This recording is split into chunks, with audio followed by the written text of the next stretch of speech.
Hello everyone, it's your favorite realtor, Erica Hernandez with Houston Top Realty. I shared with you guys that I have a listing on the market that's sitting on half an acre.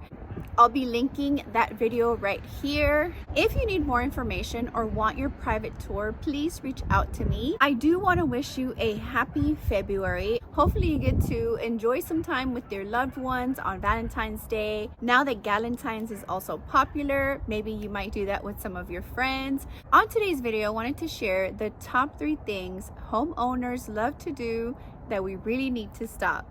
If you would like to learn more, please stay tuned. Don't forget to follow me on all my social media at Erica Houston Realtor, Snapchat, Facebook, Instagram, LinkedIn, Twitter, and TikTok.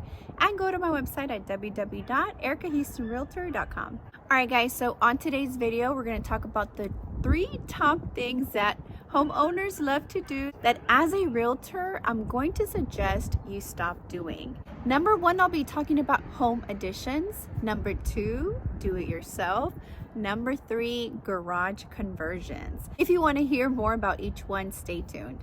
All right, guys, so the number one thing that I see homeowners do time after time is room additions. This means you're adding square footage to the home where you currently live in. The reason I'm saying not to do this is because I've walked homes that have room additions, and once you start walking in, it just feels like a maze. Like one room leads to the other. Sometimes some room additions don't even have a window, so they tend to be dark. Although I completely understand, the home that I grew up in, we actually outgrew pretty quickly, and my dad did end up adding rooms and adding a bathroom just to make it more comfortable for us while we lived there. Fortunately, they still actually live in the home, and my dad has a lot of construction experience, so he did it the right way. The problem is sometimes people do room additions without thinking about the overall design, and like I said, it just starts to feel a little bit like a maze. I know because I've walked with buyers through these homes, and these are the comments that they make. So homeowners, although you love to add more space to your home,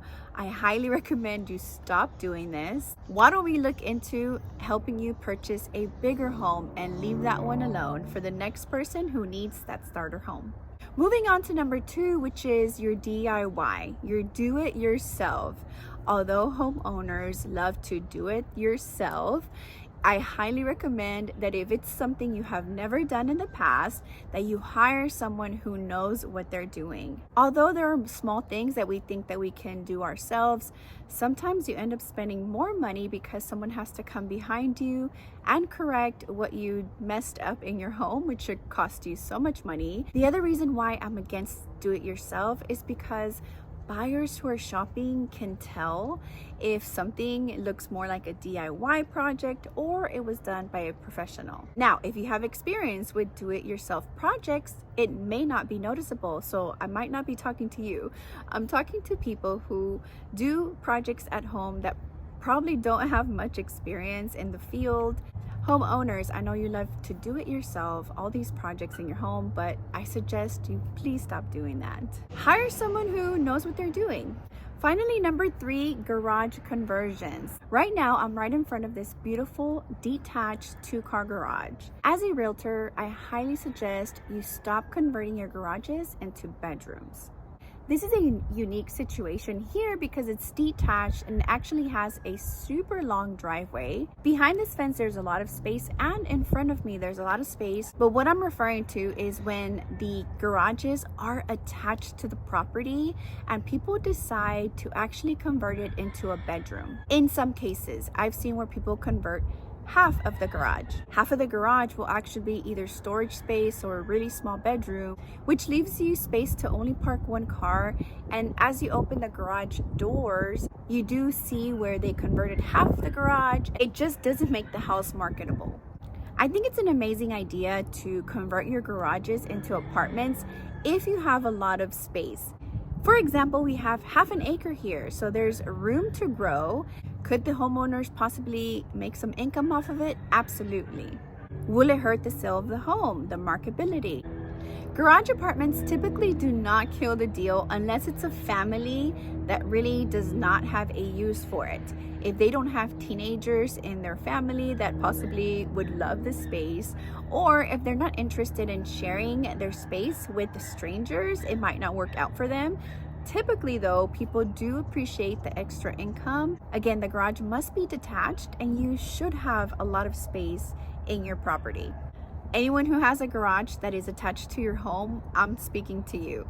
So again, sellers, I know you love to convert your garages into bedrooms or other things, but I suggest as a realtor to just leave it as a garage so that people can store their vehicles.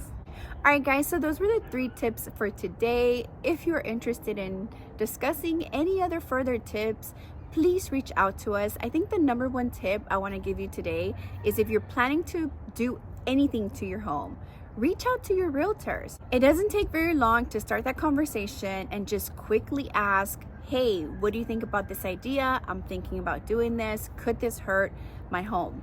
Most people believe that they're going to stay in their home forever. On average, people move every 7 years.